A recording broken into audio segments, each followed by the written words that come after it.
Bonjour, je m'appelle Amédée Santalo, je suis concept designer spécialisé en villes nouvelles intelligentes, ce qu'on appelle communément les smart cities. J'ai 25 ans d'expérience, j'ai passé presque 20 ans aux Émirats Arabes Unis et plus particulièrement à Dubaï, où j'ai eu l'occasion d'apprendre énormément de choses dans les modèles de nouvelles villes. On a tous connu cet essor en très peu de temps et c'était un véritable laboratoire de la nouvelle ville et de la société en général, avec une politique basée sur l'être humain et ses besoins. Et c'est de là que sont venues toutes ces nouvelles idées pour les nouvelles villes. Alors, le sujet de la Smart City est un des sujets les plus importants aujourd'hui. On se rend compte que c'est un terme qui est utilisé quasiment même à tort et à travers, qui est presque galvaudé. Aujourd'hui, on a l'impression que si on ne parle pas de smart, on n'associe pas le mot smart, on a un projet qui n'est plus de notre temps, qui est dépassé. Et donc, tout devient smart, smart contrat, smart attitude, smart direction, smart transportation, etc. Donc, finalement, on se rend compte sur le marché que c'est devenu un mot obligatoire, presque à la mode, mais qu'on a du mal à définir. Et je sais que dans les réunions que j'ai régulièrement sur le sujet ou dans les conférences, la première chose qu'on me demande, c'est la définition de la Smart City. Alors, on a cette impression d'une ville technologique parce qu'il y a quelques années, IBM a sorti la Smart City, le nom qui était associé à un logiciel de management, un logiciel de gestion de la ville, un logiciel de gestion de l'énergie, de transport des flux. Et c'était pour améliorer la productivité, pour améliorer le management des villes et être dans une direction, on va dire, plus valeureuse. Pour comprendre ce que c'est qu'une Smart City, en réalité, il faut comprendre ce que c'est qu'une ville. Et pourquoi aujourd'hui, soudainement, on a besoin de parler de smart, de ville intelligente. Il y a 150 ans, 200 ans, la ville n'existait pas, elle n'était pas structurée comme on la connaît aujourd'hui. Tout se passait dans l'habitat. Le médecin venait à la maison, le professeur venait à la maison, le professeur de sport, l'énergie c'était la cheminée, la nourriture c'était le potager avec les fermes alentours. Donc on avait quasiment tout sur place et on n'avait rien de centralisé. Donc le mot centralisé est important et c'est ce qui a été mis en place pendant l'ère industrielle. Quand on a commencé à transformer les produits, quand on a commencé à industrialiser les process de production, eh bien, on s'est rendu compte qu'on avait besoin de fortes capacités d'énergie. On a commencé à créer des centrales énergétiques. Et comme les usines ont besoin de beaucoup d'employés, eh bien, il était logique de construire autour des usines des condominiums, des logements sociaux et de leur amener de partager cette électricité. Et comme la population, parfois, dans certaines industries, était très importante, eh bien, il fallait justement avoir une école, centraliser l'éducation. Ça ne se passait plus à la maison, mais à l'école. Le commerce, les petits commerces sont apparus, les centres médicaux, etc., etc. Donc la suite, je crois que tout le monde la connaît. On sait ce que c'est qu'une ville. Et dans l'ère industrielle, on a avancé, on a développé les choses de manière quasiment exponentielle.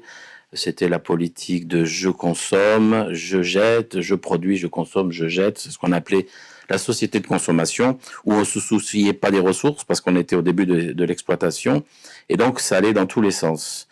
Et eh bien, le développement, c'est comme tout, ça a un point de saturation. Les villes également.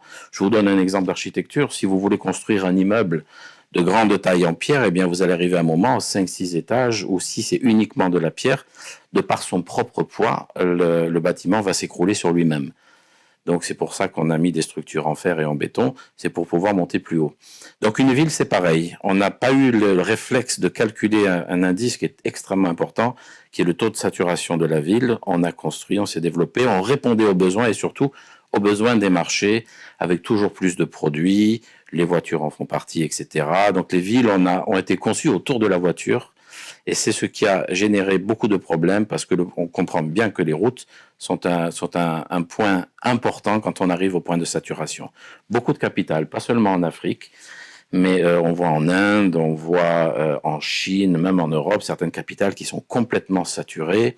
Vous avez des villes où vous mettez 3 heures, 3 heures et demie pour traverser. Il y a des gens qui ne font même plus au rendez-vous parce que c'est une perte de temps. Donc vous imaginez bien la pollution. On peut imaginer toutes sortes de problèmes. La saturation crée aussi de l'unemployment, donc du chômage.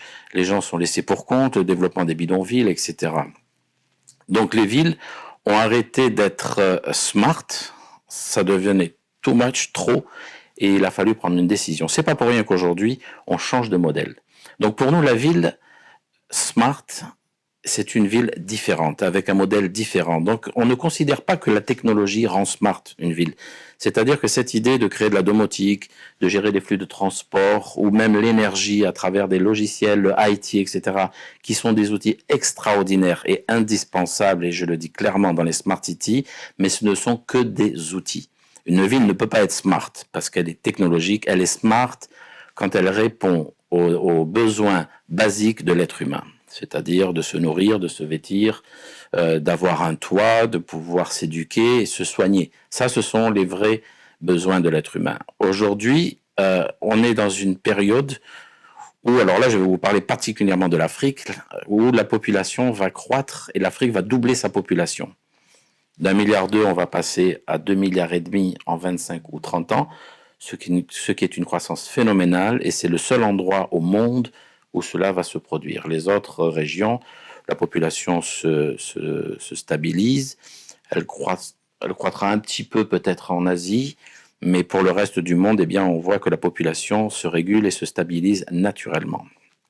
Et notamment grâce au progrès de la médecine, on voit que les moyennes des enfants des foyers sont entre 1,5 et 2, et rarement 3 dans nos régions, et que l'Afrique est en train de suivre le même chemin, mais elle va quand même doubler sa population en 25 ou 30 ans. Ce qui veut dire qu'elle peut laisser, si c'est mal géré, 500 millions de personnes sur le carreau, c'est-à-dire sans emploi. 500 millions, c'est plus que l'Europe. C'est pas gérable pour le continent africain. Donc on a un constat. Les villes sont saturées, les capitales ne vont pas arriver à subvenir aux besoins. On aura des problèmes aussi alimentaires, on aura des problèmes d'eau, des problèmes de pollution, donc qui sont liés aux problèmes médicaux. Et en dernier lieu, on aura des problèmes d'éducation. Donc que faire? Soyons smart, changeons complètement de modèle. Créons des nouvelles villes pour permettre justement le doublement de cette population dans les meilleures conditions. En plus, les nouvelles villes vont créer une activité économique absolument fantastique, vont créer de l'emploi massif. C'est ce dont l'Afrique a besoin aujourd'hui. C'est là où il y a le vrai challenge. On ne peut pas se dire smart si on ne pourvoit pas aux besoins basiques de l'être humain. Donc nous remettons l'être humain au centre de la ville. Nous remettons le piéton au centre de la ville et la voiture en dernier lieu. Donc du piéton, on passe au cycle, on passe au transport en commun propre, électrique ou à hydrogène, et ensuite on donnera un espace pour les véhicules, même un moteur thermique, mais ça ne sera pas la priorité. C'est là où il y aura un gros changement. Cultivons notre nourriture à l'intérieur de la zone verte de la ville. Pourquoi faire importer la nourriture des 4 coins du monde alors qu'on peut la cultiver dans les nouvelles villes, en tout cas, dans la green belt que l'on va, dans la zone verte, dans l'espace vert que l'on peut mettre autour de la ville. Nous considérons aussi que la nature doit se retrouver en ville. Nous considérons que nous devons vivre dans la nature. Pour nous, c'est ça une ville, se retrouver au cœur de la nature, avec plus de 50% de zones vertes dans nos villes, dans nos concepts. Et ça, c'est quelque chose auquel nous tenons beaucoup. Nous considérons aussi que les zones vertes peuvent être de fantastiques zones de revenus économiques. Pourquoi les zones vertes doivent toujours coûter de l'argent? Nous considérons qu'elle peut en créer, et nous pouvons créer énormément de commerce à l'intérieur des zones vertes, que ce soit du bois pour la construction, que ce soit la nourriture, que ce soit des produits à très forte valeur ajoutée. Je vous donne un petit exemple qu'on peut faire très facilement en Afrique. Vous plantez du moringa dans la zone verte, donc dans la green belt extérieure de la ville. Nous, on fait des périphériques avec des arbres, on ne le fait pas avec des routes. Et dans cette zone verte, vous pouvez très bien cultiver du moringa. Ce sont des feuilles à sécher, à transformer, à mettre en sachet et à exporter ou à vendre localement. Vous avez une vingtaine ou une trentaine de produits comme ça à très forte valeur ajoutée qui peuvent être exploités et créer beaucoup d'emplois. Voilà, donc je crois que repenser le modèle, c'est ce qu'il y a de plus important. La technologie permet de faire mieux, mais quand le modèle est dans la mauvaise direction, faire mieux, c'est pas le plus important. C'est-à-dire que faire mal, c'est toujours mal, même si on fait mieux. Donc voilà, on fait un tournant à 180 degrés, on change de concept de ville et on utilise la technologie pour la rendre hyper performante. Vous savez, quand vous avez une gestion, notamment sur le modèle de la blockchain, qui s'impose aujourd'hui partout dans le monde, un modèle qui est très rapide, qui est décentralisée. Donc, on part d'une société centralisée à une société décentralisée, qui sera donc terriblement efficace, dans laquelle chacun peut participer. Donc, c'est une société aussi participative. Eh bien, quand on utilise ces technologies pour gérer les villes, on est d'une efficacité redoutable, d'une performance, et surtout, on redonne la confiance aux gens. On a une masse d'informations qui nous permet de prendre les bonnes décisions en temps réel, qui nous permet de se tromper beaucoup moins et d'avoir des résultats extraordinaires. Basé sur ce nouveau modèle de ville, on peut commencer à comprendre comment on peut intégrer cette nouvelle population qui arrive en Afrique, comment on peut créer de l'emploi massif et comment on peut être efficace. Les personnes qui ne croient pas dans ces nouvelles technologies comme la blockchain et même la crypto-monnaie, nous allons l'adopter dans nos projets. Ce sont les mêmes qui ne croyaient pas à Internet il y a quelques années. Je peux vous donner tellement d'exemples de sociétés qui disaient que les gens qui croient dans l'Internet sont des rêveurs et sont des fous. Regardez l'impact d'Internet dans nos vies aujourd'hui. Les gens disaient on n'achètera jamais sur Internet. C'est complètement ridicule de penser qu'on peut acheter un produit qu'on ne touche pas. Regardez Amazon aujourd'hui, c'est un géant qui se met aux nouvelles technologies, à la blockchain et certainement à la crypto-monnaie. Voilà, on voit qu'il y a des vrais tournants, il y a des vraies ruptures, il y a des nouvelles choses qui se passent. Et le plus important pour l'Afrique aujourd'hui, c'est de prendre les bonnes décisions aujourd'hui et de ne pas se dire, tiens, on a fait une nouvelle ville, 10 ans après, c'est trop tard, on aurait dû prendre les bonnes directions, on se retrouve à la traîne parce qu'on n'a pas les bons outils. Et encore une fois, je ne dis pas que la Smart City n'est pas technologique, mais je dis que cet outil-là est indispensable. Donc les bonnes décisions, c'est de doubler sa capitale à la bonne distance. On pense qu'entre 15 et 20 km, c'est la bonne distance, reliée par des systèmes de transport très performants et avoir la bonne technologie de management. Être certain qu'on offre et qu'on augmente la qualité de vie à travers les infrastructures, mais aussi à travers l'emploi, donner une chance à chacun de s'exprimer et de participer au développement de sa ville. Je crois que là, on a un vrai concept qui est smart.